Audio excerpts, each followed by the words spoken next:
Hello and welcome back to the Ginger Binge. Today is the November monthly must-sees, and there are a lot of them, so hold tight. The first film I want to see is by Barry Jenkins, If Beale Street Could Talk. I got to meet Barry Jenkins this year a few days before my birthday, thanks to my best friend. And that man is inspiring. I've only ever seen Moonlight from him, so I need to see his follow-up as well. I know nothing about it, exactly how I like it. I like a clean slate when I go into films. All I know is that it's based off of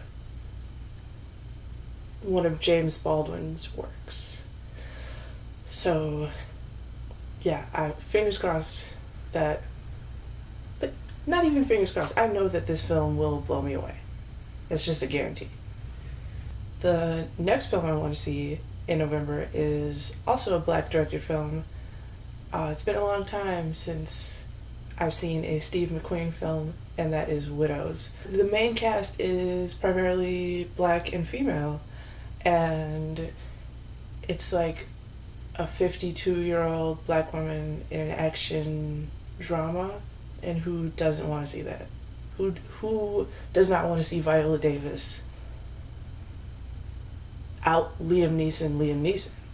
Also, we have the beautiful man Daniel Kaluuya, my Irish husband Colin Farrell. Like,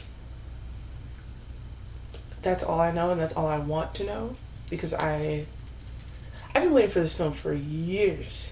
For years. I was like, what is Steve's next project after 12 Years Slave? You had me at the title, Widows. This has been my number one most anticipated film of 2018. And so, yeah, Widows. Yeah. The next film I want to see is Creed 2. Ryan Coogler is not directing this time around.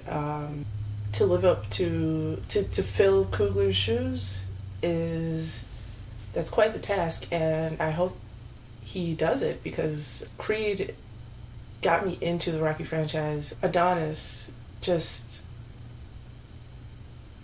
getting humbled was a very beautiful thing to see, and I can't wait for the continuation of his story. But I did see the trailer. It was kind of underwhelming, but I'm trying not to let that sway my opinion on the film before I've seen it.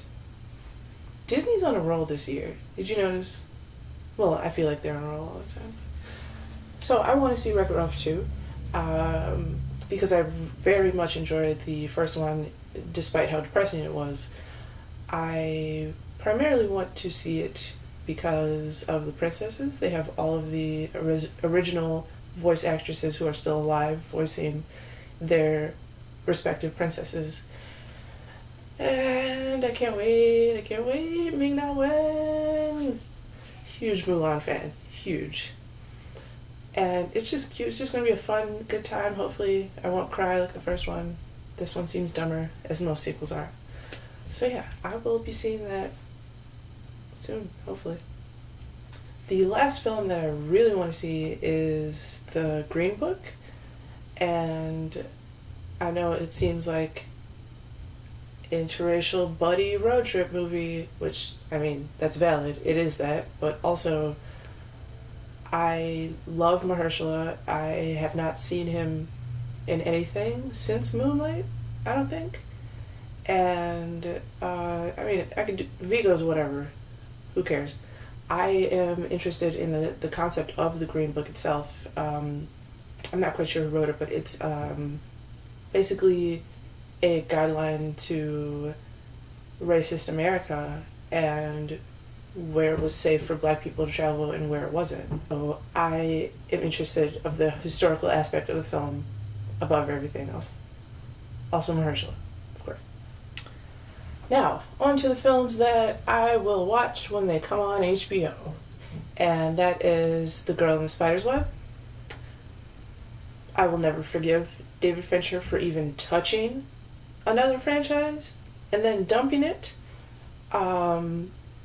Because now the cast is gone too, and now we have Claire Foy, and I don't even know who's playing Mikhail.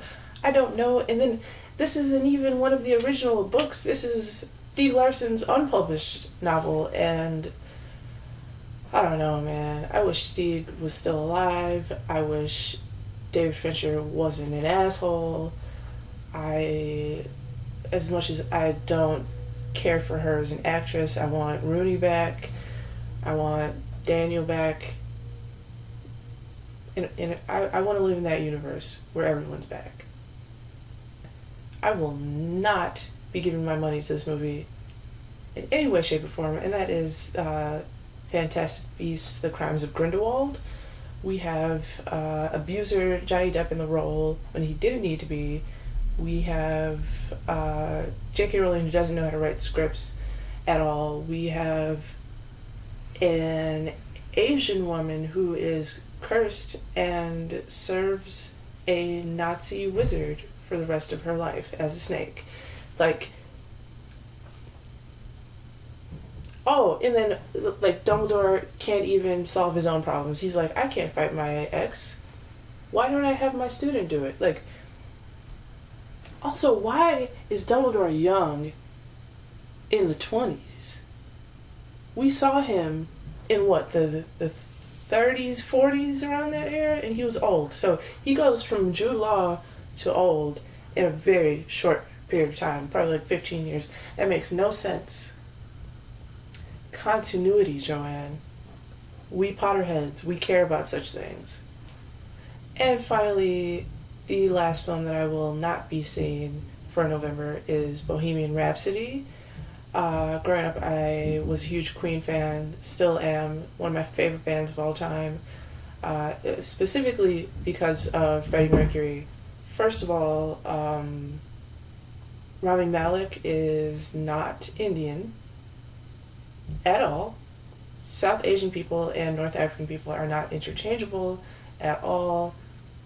Like, you guys care so much about racial representation and Asians being depicted as their own race, and yet this has flown over everyone's radar. No, I've seen barely any people talking about this, and it's not okay. Secondly, Freddie is a big dude. He's not some scrawny little Egyptian man. He's a big, powerful, beautiful man who's very important to me in my life and my personal identity.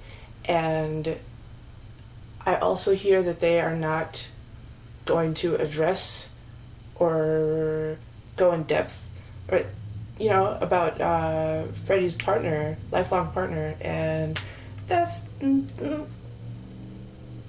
It doesn't help that Rami in an interview recently said that Freddie was bigger than his sexuality, that he was an icon and that transcended sexuality. That's not cool. Don't watch that movie. Yeah. Those are my thoughts on November's releases.